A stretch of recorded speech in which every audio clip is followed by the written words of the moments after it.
السلام علیکم بچوں، آج میں آپ کو خوبصورت جنگل کے خوبصورت پرندوں کی کہانی سنانے جا رہی ہوں۔ یہ کہانی ہے 4 پرندوں کی جو آپس میں بہترین دوست تھے۔ ہمیشہ وہ ساتھ رہتے تھے، ساتھ کھاتے تھے، ساتھ پیتے تھے اور ساتھ ہی سوتے تھے۔ ان میں سے جو سب سے چھوٹا پرندہ تھا اس کا نام تھا نیلو، اور نیلو کا ایک بچہ بھی تھا۔ وہ سب پرندے اس بچے کا اپنے بچوں جیسے ہی خیال رکھتے تھے۔ ان پرندوں کا یہ محبت اور پیار دیکھ کے باقی جنگل کے پرندے بہت ہی ناخوش تھے، اور خاص طور پہ کوے۔ کووں نے سوچا کیوں نہ ان پرندوں کے آپس میں لڑائی ڈالی جائے۔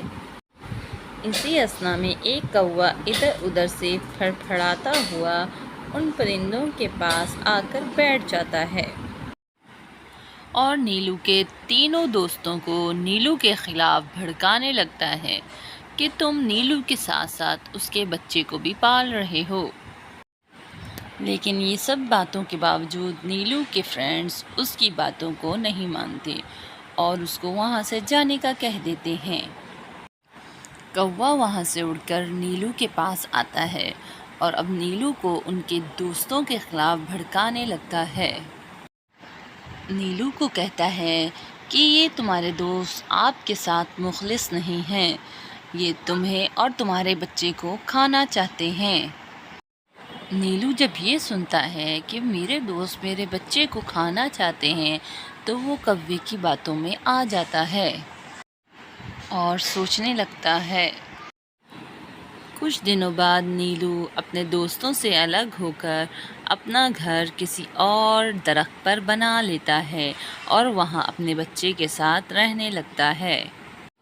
کوا یہ سب منظر ایک درخت کے پیچھے چپکے سے بیٹھ کے دیکھ رہا ہوتا ہے۔